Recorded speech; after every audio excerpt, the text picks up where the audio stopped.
You ever notice how anger feels good? Right up until it ruins everything. 1 second you're just speaking your mind.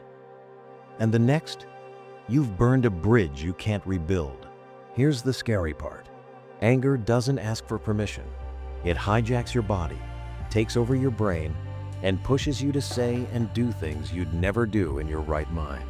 It's like handing the wheel of your life to a drunk driver. And listen, if that's happened to you, you're not broken. You're not weak. You're human. Every single person has been there. But here's the truth no one tells you. If you don't learn how to master your anger, it will master you. And the price? Your peace, your relationships, your future. That's why you're here.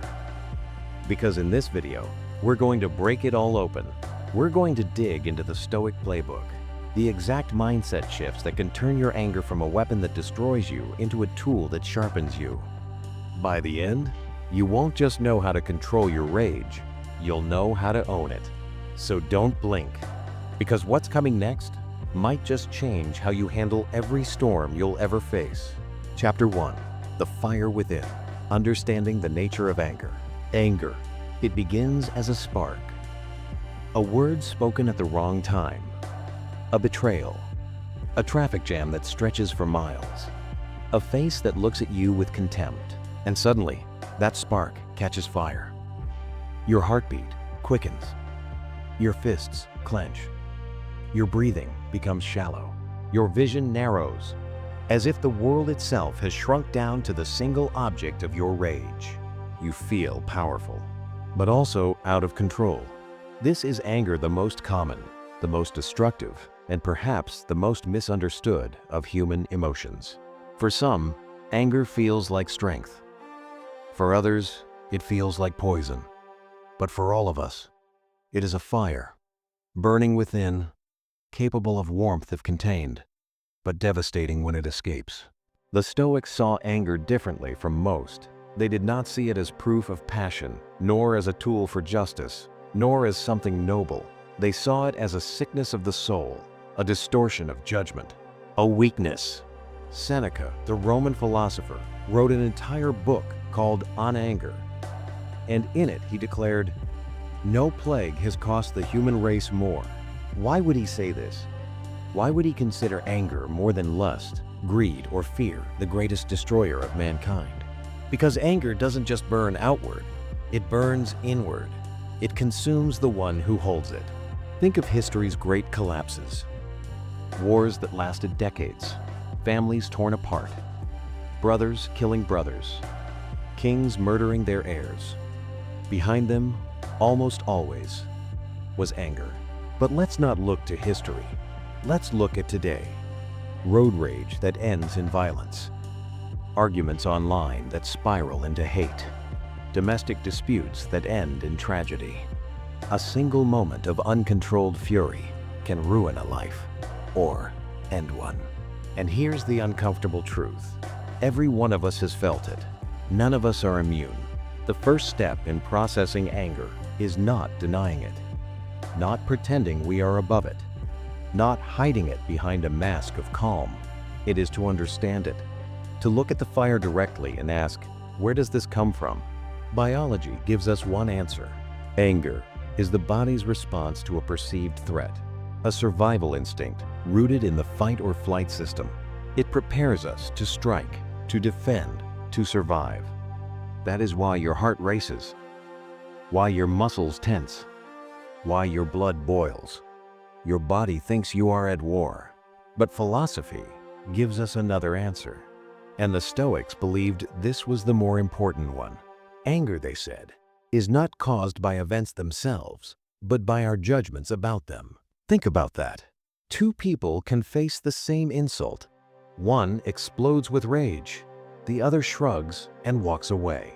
The insult was the same. What changed was the judgment. Epictetus, the Stoic teacher who was once a slave, put it simply, it is not things themselves that disturb us, but our opinions about them. In other words, anger is not a reaction to the world. It is a reaction to the story we tell ourselves about the world. This is why anger can feel so blinding, because once the story begins, it takes over. He disrespected me. She betrayed me. They can't treat me this way. And the more we feed this story, the hotter the fire burns. But here is the irony. Anger feels like strength, yet it robs us of strength. It feels like control, yet it strips us of control. It feels like action, yet more often, it leads to destruction, regret, and weakness. Seneca warned, "Anger, if not restrained, is frequently more hurtful to us than the injury that provokes it." Pause and let that sink in. More hurtful than the injury itself. That means the thing that triggered your rage, the insult, the disrespect, the injustice, is not what destroys you. What destroys you is your reaction. So how do we begin to process it? First, by refusing to see anger as natural or noble. Many today say, "I'm just an angry person. That's who I am." The Stoics rejected this. They said, "Anger is not part of your nature. It is a failure of your reason." Second, by slowing down the fire. Anger thrives in speed, in quick reactions, in sharp words, in immediate retaliation. But the moment you pause, even for a breath, you weaken it. Third, by questioning the story. Am I certain this person meant to offend me? Am I sure this situation is worth my peace of mind? Will this matter tomorrow or in a year? These questions pour water on the flames. And fourth, by recognizing that anger punishes you first before it punishes anyone else. You carry it in your body. You poison your own mind. You lose your own clarity. This is the essence of Chapter 1. To understand anger, not as a weapon, not as a shield, not as a friend, but as fire.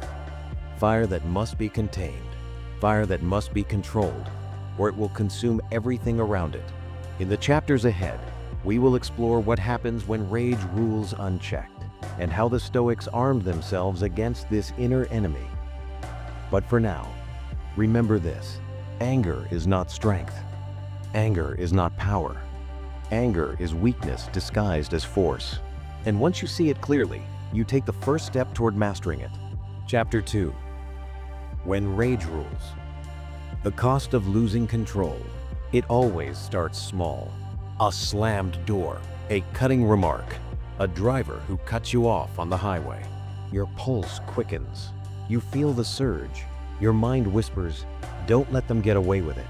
And then, one choice, one word, one action, and everything changes. For anger, once unleashed, does not obey you. It controls you. This is the dangerous illusion, that when you are angry, you are powerful. But in truth, when you are angry, you are possessed. Seneca warned, anger, once it has taken hold of the mind, does not look forward, does not care for what is honorable or expedient. It conquers reason. Think of that. Anger is not just an emotion. It is the surrender of reason itself. History is filled with stories of rage destroying more than armies ever could. Take Alexander the Great, the young conqueror who built an empire stretching from Greece to India. Brilliant, unstoppable, until the night his temper destroyed everything. In a drunken rage, Alexander quarreled with his closest friend and general, Clytus. The argument spiraled, voices rose, pride clashed with pride. And before reason could intervene, Alexander's hand moved faster than his mind. His spear pierced Clytus's chest. In an instant, rage had turned brotherhood into murder. The empire remained, but Alexander was shattered. He wept, inconsolable, realizing too late that one moment of fury had cost him a friend he could never replace. That is the cost of anger. What it destroys cannot be rebuilt. And it's not just kings and generals. Look at the modern world. A man argues with his spouse. Words turn to shouts. Shouts turn to violence, and a family falls apart. A heated exchange online escalates. Reputations are ruined. Jobs lost. Lives derailed. A stranger on the street provokes you, you lash out, and now the rest of your life belongs to a courtroom. This is why Seneca called anger a brief madness, because for a moment, you are not yourself. You are possessed by something irrational, something destructive, something blind. And when that madness passes, what remains is regret. Regret that cannot undo words. Regret that cannot unbreak bones. Regret that cannot unburn bridges. The Stoics understood this truth. Anger is a tyrant, and once you allow it to rule, you lose your freedom. Marcus Aurelius reminded himself, "The nearer a man comes to a calm mind, the closer he is to strength." Notice his words, not the nearer a man comes to fury, but to calm. Not to rage, but to stillness. Strength, the Stoics taught, is not found in striking harder. It is found in standing firm when provoked. And Epictetus went even further. He asked his students, "Is the man who is carried away by anger free? No more than the man carried away by lust or fear. He is a slave not to another master, but to himself, to his lack of control, to the chains of his passions." Here is the paradox. Many people believe anger makes them feared, respected, untouchable. But in truth, it makes them predictable, weak, and easy to manipulate. If your enemies know they can provoke you into rage, they can control you without ever lifting a sword. Think of the modern workplace. The person who cannot control their temper loses credibility. The one who stays calm under pressure commands authority. Think of relationships. The one who lashes out drives people away. The one who steadies themselves draws people closer. Think of leadership. The angry leader may terrify for a moment, but the calm leader inspires for a lifetime. But perhaps the greatest cost of anger is not what it does to others. It is what it does to you. Your body pays the price. Elevated blood pressure, stress hormones flooding your system, years of silent damage to your heart, your brain, your health. Your mind pays the price. Regret, guilt, shame, the constant replaying of moments you wish you could undo. And your soul pays the price. Because every time you surrender to anger, you become less free, less rational, less yourself. Seneca wrote, "No man is angry at things he does not care about." And so, anger reveals what has power over you. If every insult, every slight, every obstacle throws you into rage, you have given the world the keys to your peace. So what then is the lesson of this chapter? It is this: the cost of losing control is always greater than the satisfaction of anger. Yes, anger feels good for a moment. The outburst, the explosion, the release. But like a drug, it leaves you weaker, emptier, more dependent on the very poison that destroys you. The Stoics never said you will not feel anger. You are human. The fire will spark. But they demanded that you do not let it rule, that you do not let it seize the throne of your reason. Because the moment rage rules, you lose.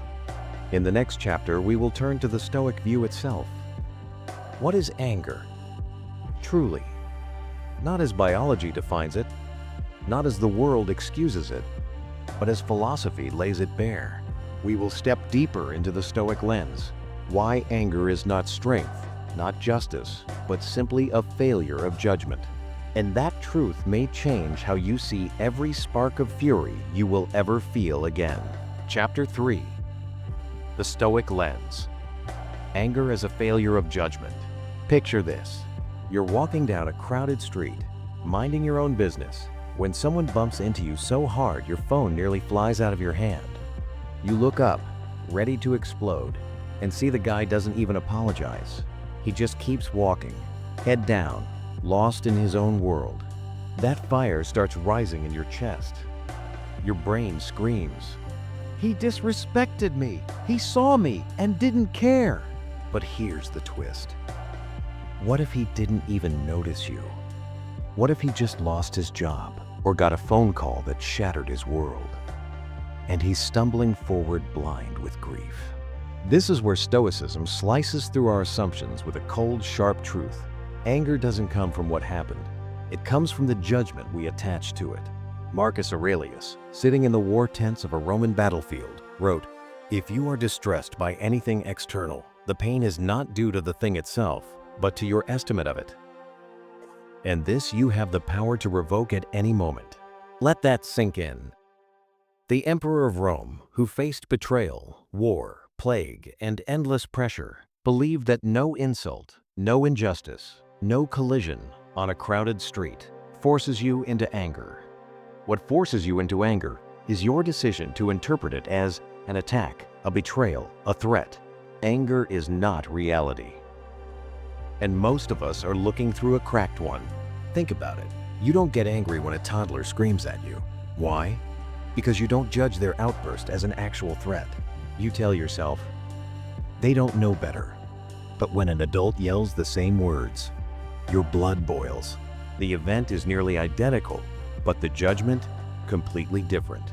Epictetus, the former slave turned philosopher, drilled this lesson into his students. Men are disturbed, not by things, but by the views they take of them. He was pointing out the uncomfortable truth. Anger is not proof that someone wronged you. It's proof that your interpretation of the event set fire to your emotions. So if anger is just a failure of judgment, then controlling it isn't about controlling the world. It's about correcting your perception.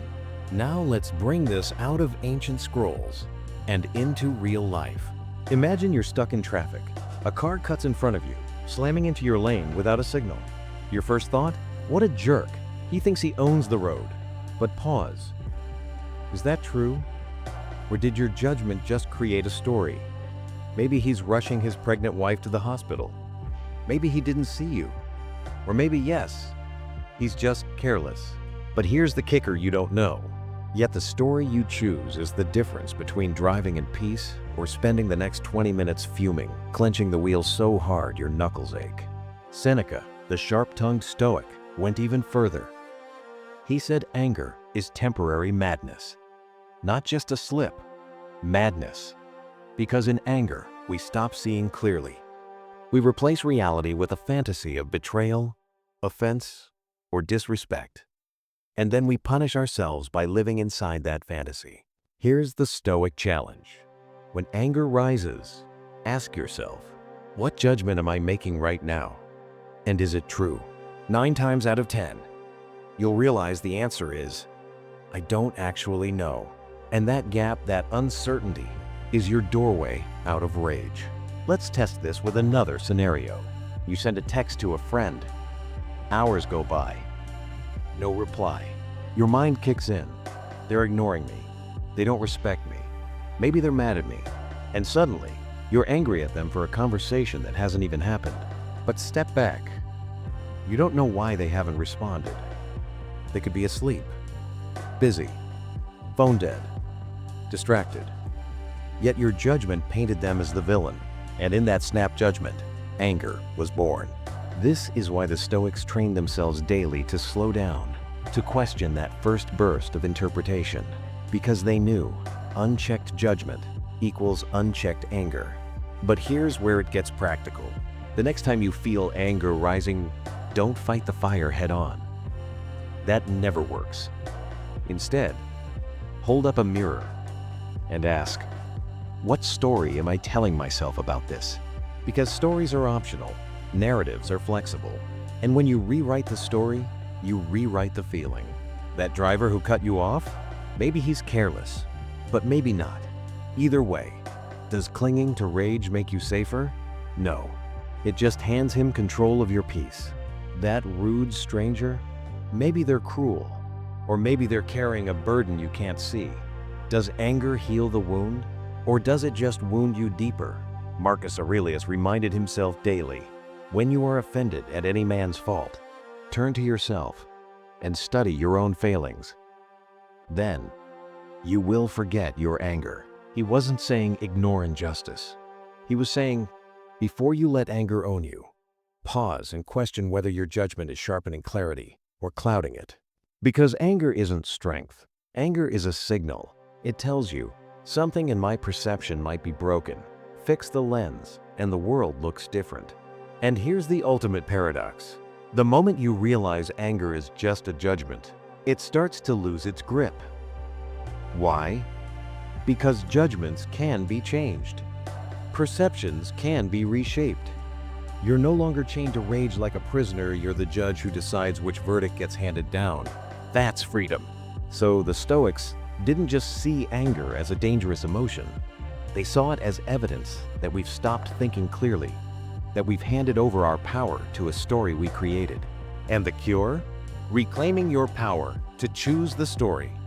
So the next time your blood starts to boil, remember this: anger isn't proof that life is unfair. Anger is proof that your judgment is under attack, and that you can control. Chapter 4. The Cost of Rage. How anger destroys more than it defends. Anger feels like armor. It feels like fire in the belly, steel in the spine, a righteous shield that protects us from disrespect and injustice. When we're angry, we tell ourselves, I'm standing up for myself. I'm defending my pride. I'm making things right. But here's the brutal irony the Stoics understood. Anger doesn't defend you. It betrays you. It makes you believe you're in control when, in reality, you're handing over the keys to your peace, your clarity, and sometimes your entire future. Let's open with a story.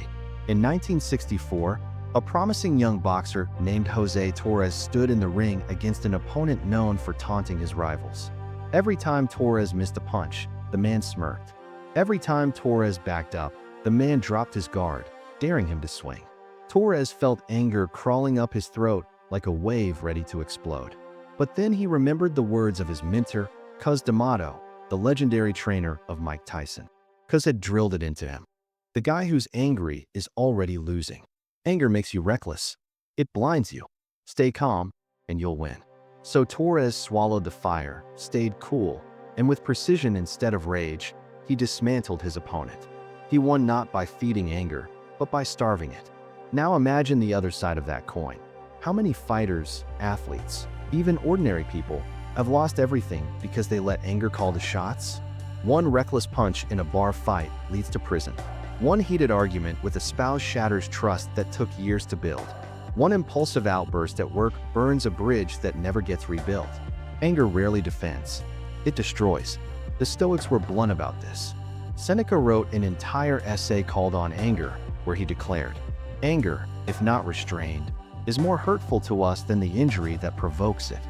Think about that. The insult, the disrespect, the betrayal, that might sting for a moment. But the explosion of rage? That can echo for years. And here's the shocking part. Most of the time, anger doesn't even land on the person we aim it at. It ricochets back and wounds us instead. Picture this. You're at work. Your boss criticizes you unfairly in front of others. Heat rushes through your chest. You snap back with sharp words. For a split second, it feels powerful, like you just reclaimed your dignity. But fast forward, your boss sees you as insubordinate. Your coworkers whisper that you can't handle pressure. Your reputation cracks. Did your anger defend you? Or did it just prove your boss's point? This is why Marcus Aurelius constantly reminded himself, the best revenge is not to be like your enemy. Because the moment you let anger dictate your actions, you become what you despise. You mirror the very behavior you wanted to rise above. But let's make this personal. Think back to a time when your anger got the best of you. Maybe it was a fight with a partner. Maybe you shouted words you can't take back. Maybe you slammed a door, broke something, scared someone you love. In that moment, you felt powerful. But afterward, what did you feel? Shame, regret, guilt. That's the real cost of rage.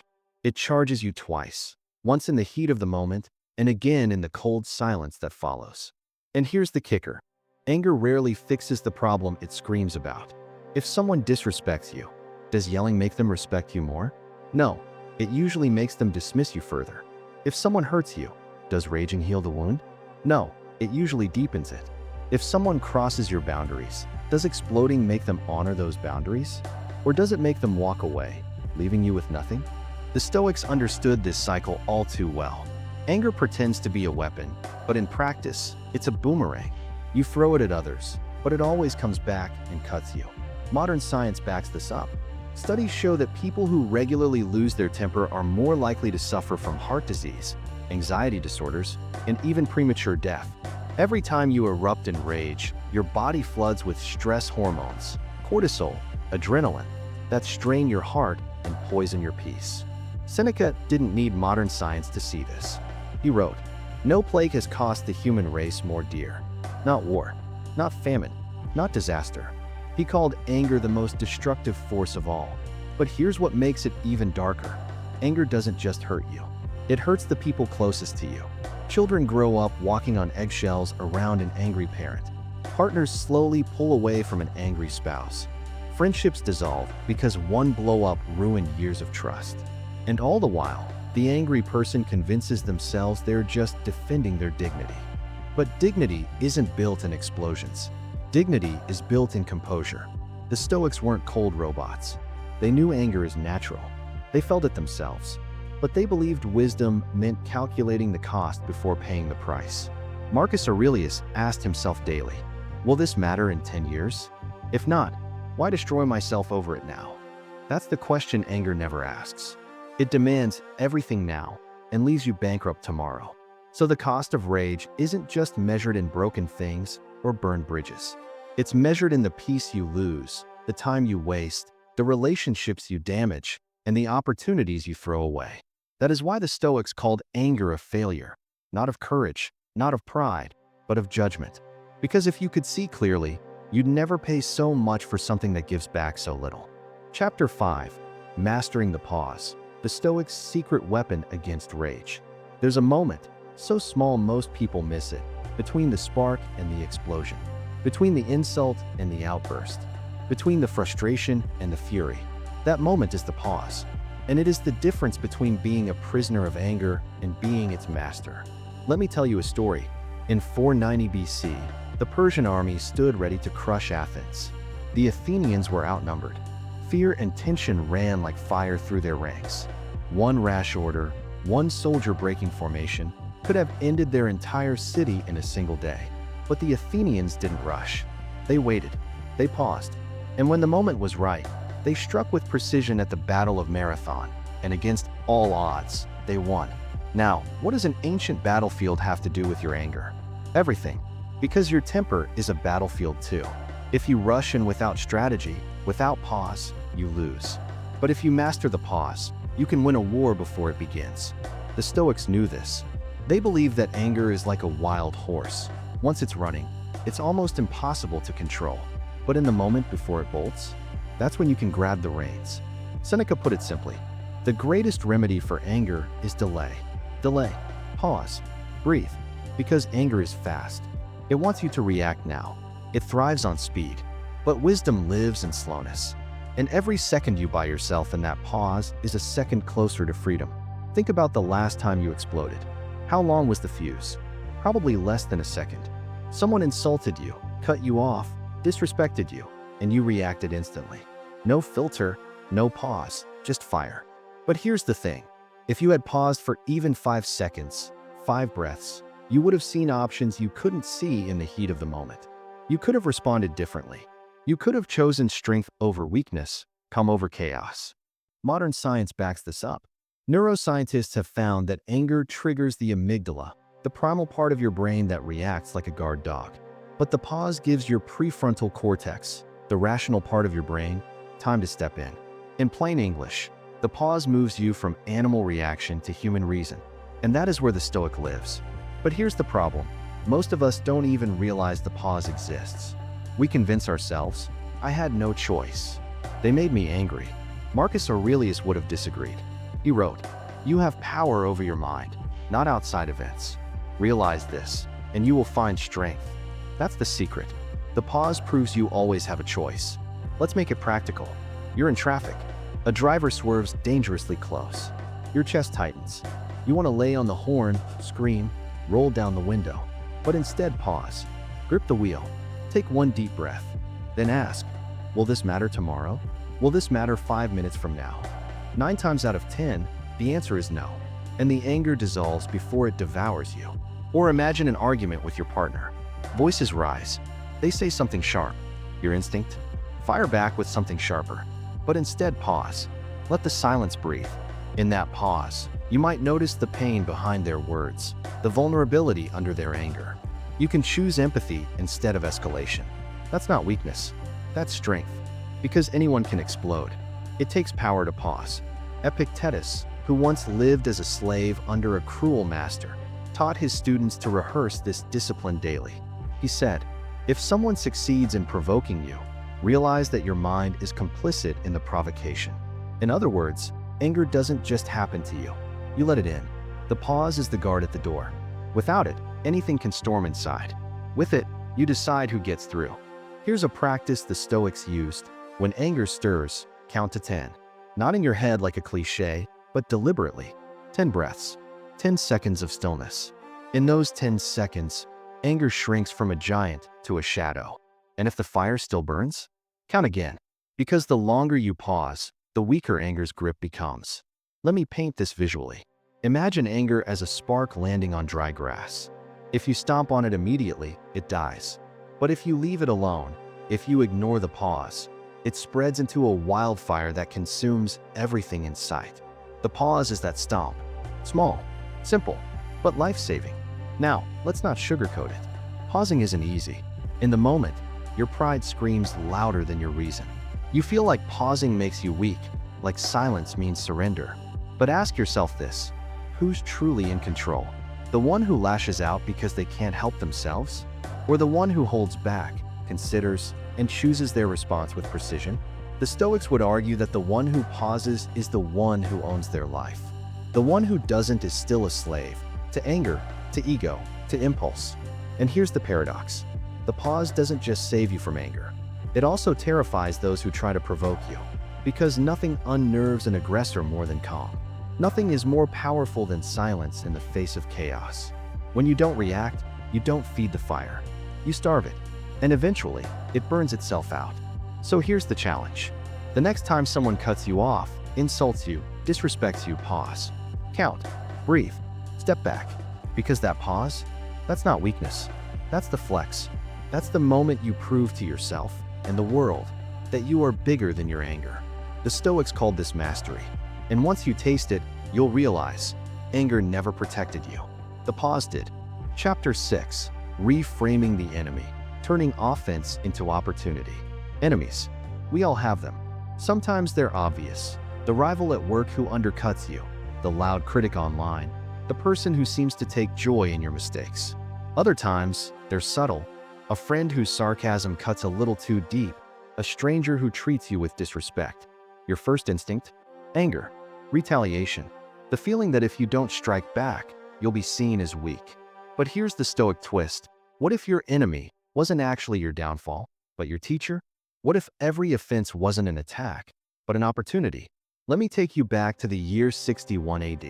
A Roman senator named Seneca was caught in a storm of betrayal. His former student, Emperor Nero, the man he had once tutored and guided, had turned into a tyrant. Nero slandered him, accused him of disloyalty, and eventually forced him into exile.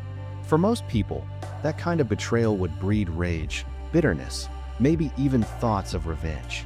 But Seneca did something different. Instead of wasting his final years raging against Nero, he turned inward. He used exile as an opportunity to write his most powerful works on resilience, virtue, and the shortness of life. The man who betrayed him became the very reason we still read Seneca today. His enemy handed him his immortality. This is the essence of Stoicism, reframing offense as fuel. Epictetus, who endured beatings and insults as a slave, once said, "Remember, it is not he who reviles you or strikes you who insults you, but your opinion that these things are insulting." In other words, the insult doesn't come from the outside. It's born inside your judgment. And if you can change that judgment, you can change the meaning. Think about it in modern terms. A boss criticizes you harshly in front of others. Your gut says, "He disrespected me. I should be furious." But reframe it. Here's free feedback on how I can sharpen my skills under pressure. Here's my chance to prove composure in front of an audience.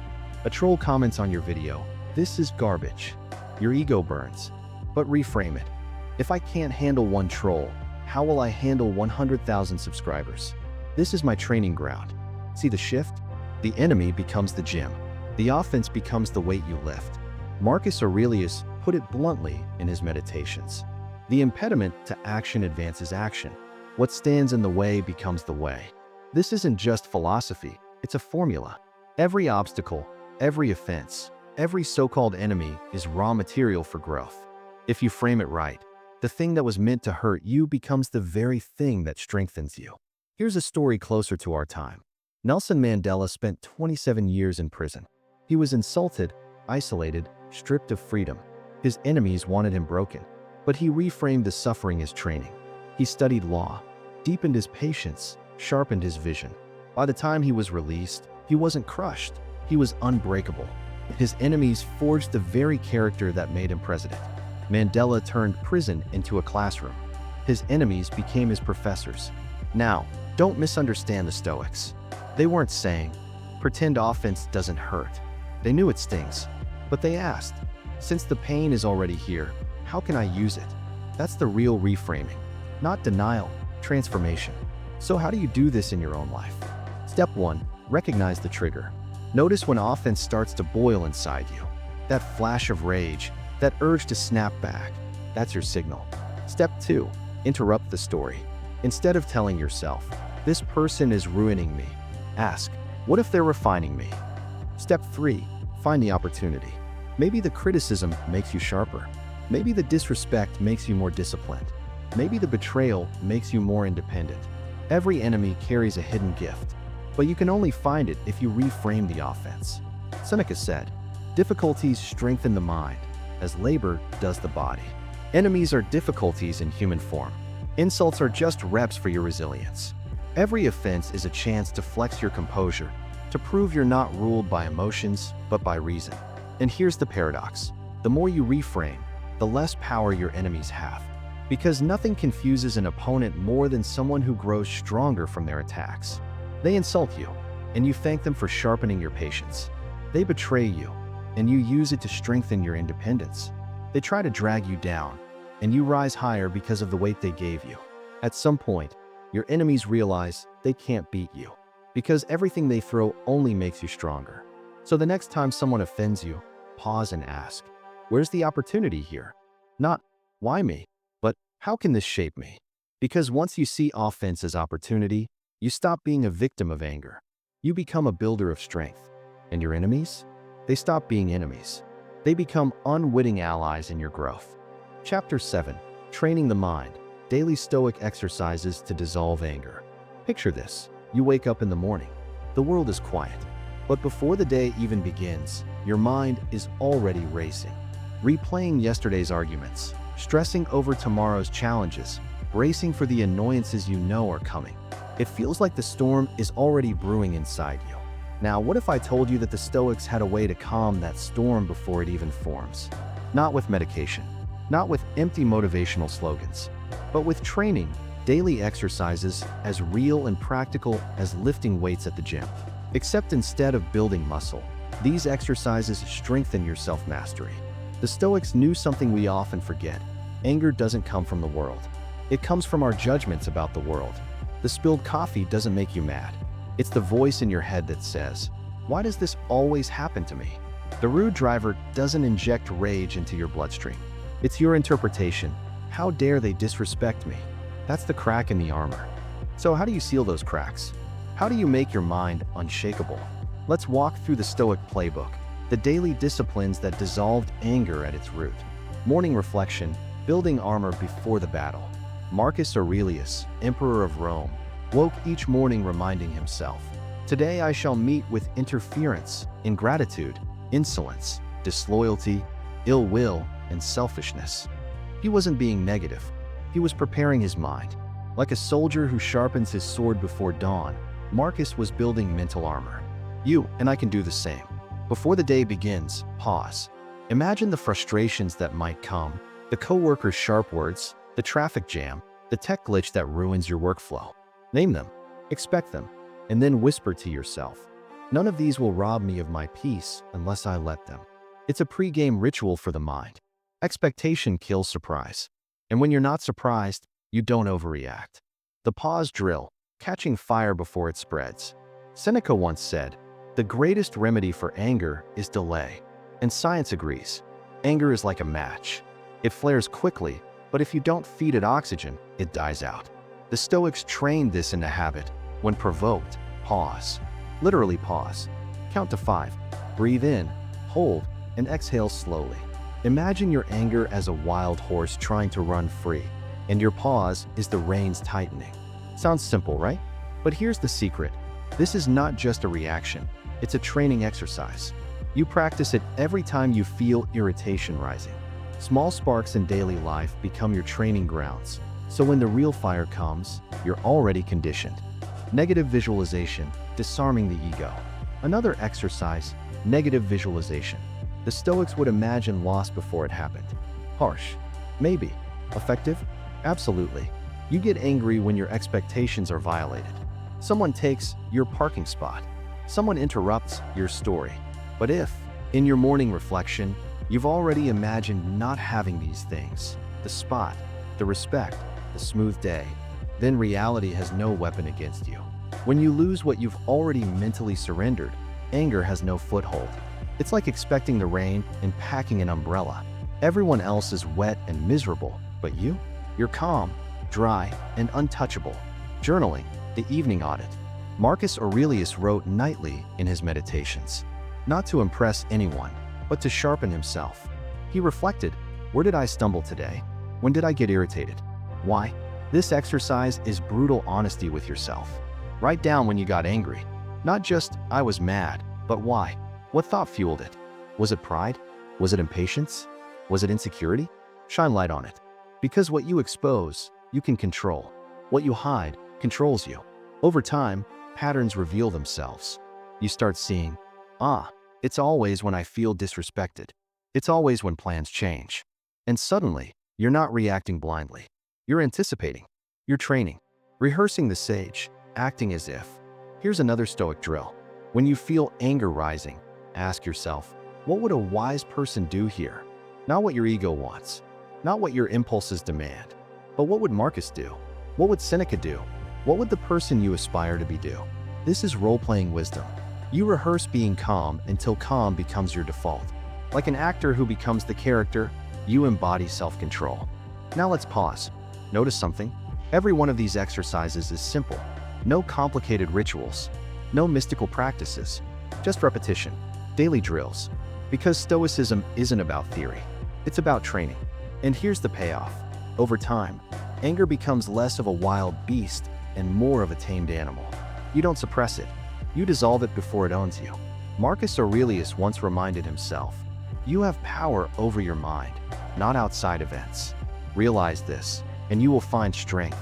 These exercises are how you claim that power, one day, one thought, one pause at a time. So tomorrow morning, before you scroll, before you rush, before the world barges in, armor up. Reflect, breathe, rehearse, journal, and notice how much calmer, lighter, and stronger you feel. Because anger doesn't need to define you. With training, you can define it. Chapter 8, The Art of Letting Go, Forgiveness and Perspective. Picture this. You're holding a burning coal in your hand. Your skin sears. The pain is unbearable. But here's the thing.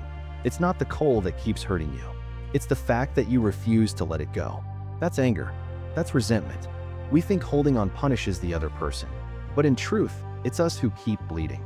The Stoics understood this deeply. They knew that forgiveness isn't weakness. It isn't about saying, what you did was okay. Forgiveness is strength.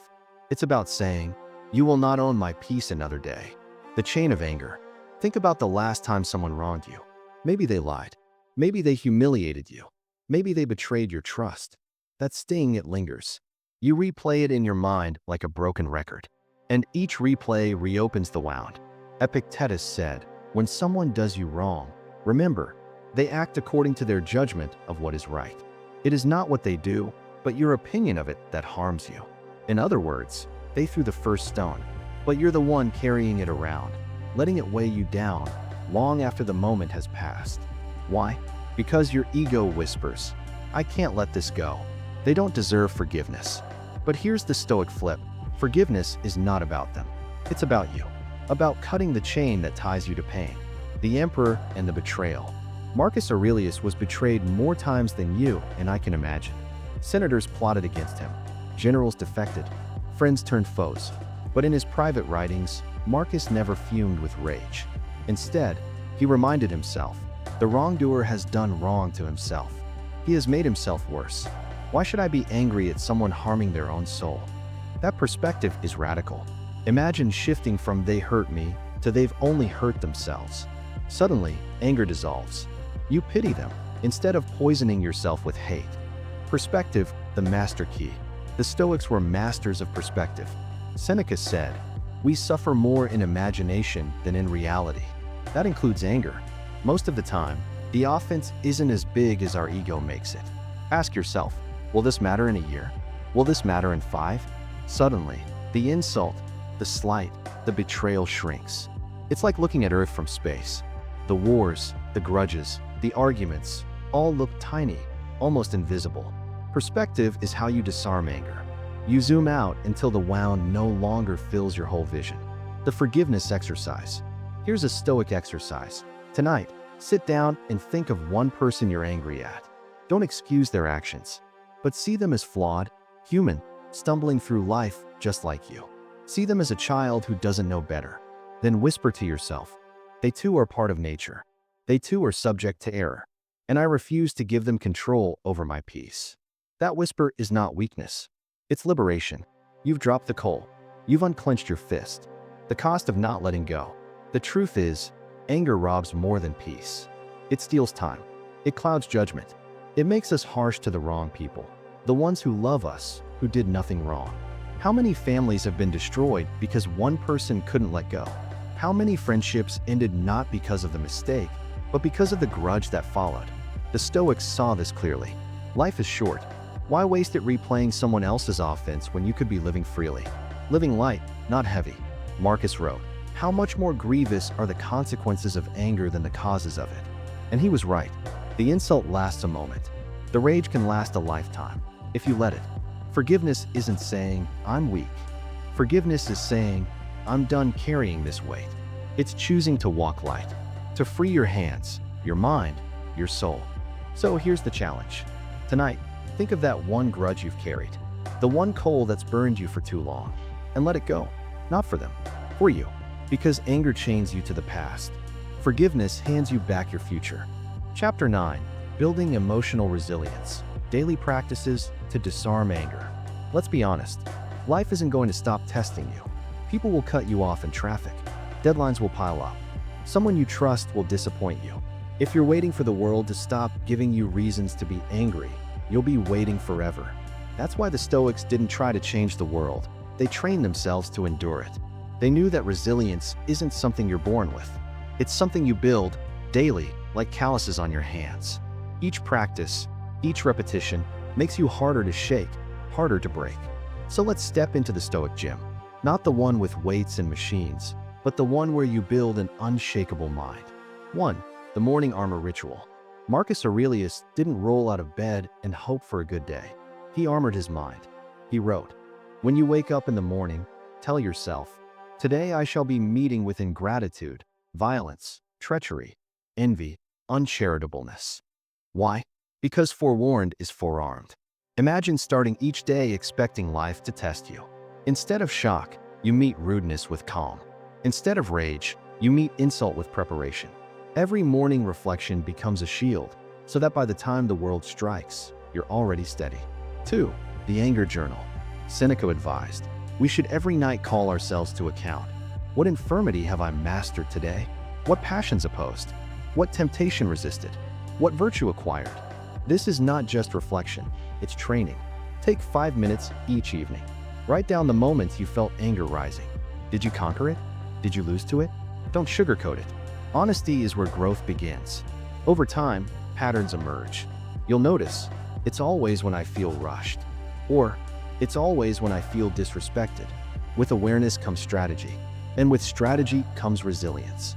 3. The pause and breathe drill. Here's something practical. The next time anger flares, don't fight it, don't feed it. Just pause. Breathe in for 4 counts. Hold for 4, release for 4. That's not just breathing, that's reclaiming power. Epictetus said, It's not what happens to you, but how you react to it that matters. This drill gives you back the reaction time. Instead of being dragged by impulse, you buy yourself space to choose. 4. Voluntary discomfort, training in hardship. The Stoics practice discomfort on purpose. Why? Because a person who is comfortable all the time is fragile, but a person who tests themselves daily becomes unbreakable. Take cold showers.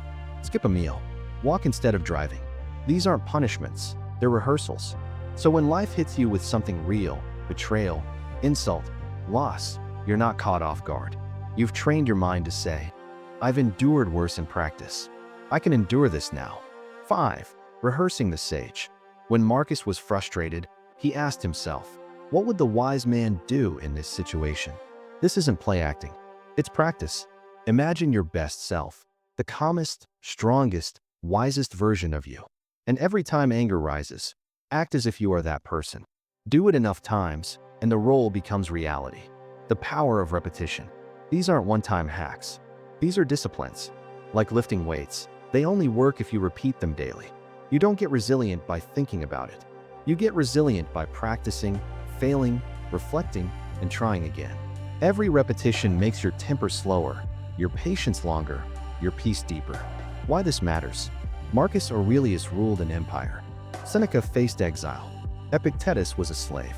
And yet, each of them trained their mind to stay calm, to stay unbroken, even when life was brutally unfair. If they could endure betrayal, loss, and chaos with composure, what excuse do we have for exploding over traffic, slow Wi-Fi, or a careless comment? Building your fortress. Think of each daily exercise as a brick. Morning reflection lays the foundation. Journaling sets the walls. Breathing drills reinforce the gates. Voluntary discomfort strengthens the towers. Rehearsing the sage raises the flag. Day by day, you are building a fortress, not to shut the world out, but to remain unshaken when it storms against you. Because life will storm. The question is, will you collapse or will you stand? So tonight, don't just think about resilience. Train it. Start small. One reflection, one pause, one page in your journal.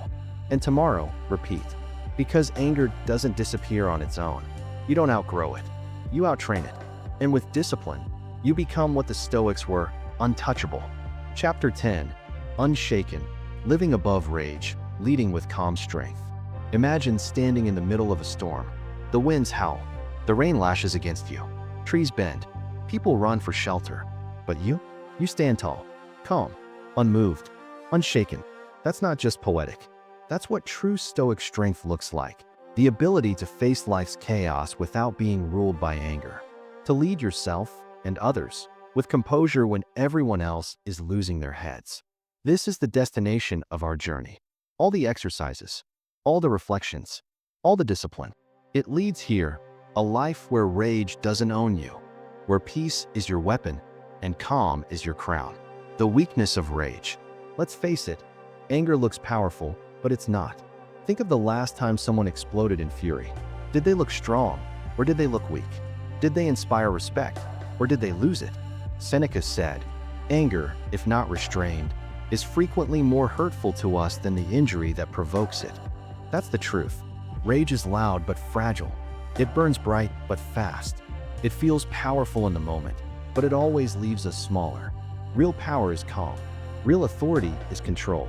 The person who cannot be shaken commands more respect than the one who shakes at every insult.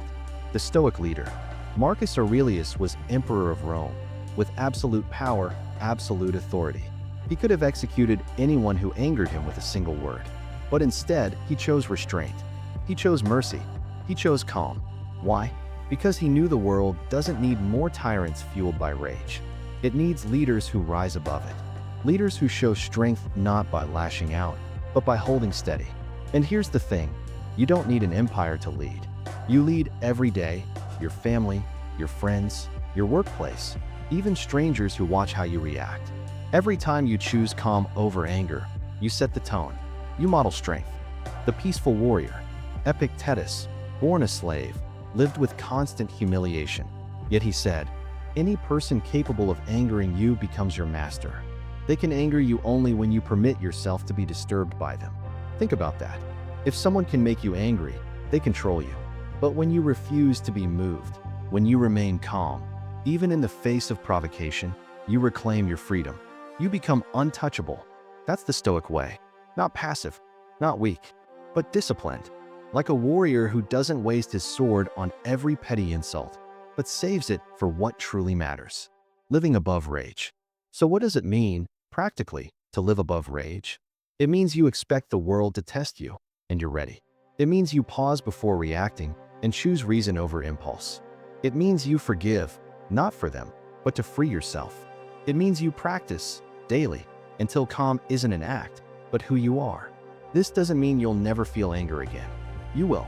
You're human, but you won't be ruled by it. It will come like a passing cloud, not a permanent storm. The calm strength. Here's the paradox. When you let go of anger, you don't become weaker. You become stronger, because strength isn't shouting the loudest. It isn't striking back the fastest.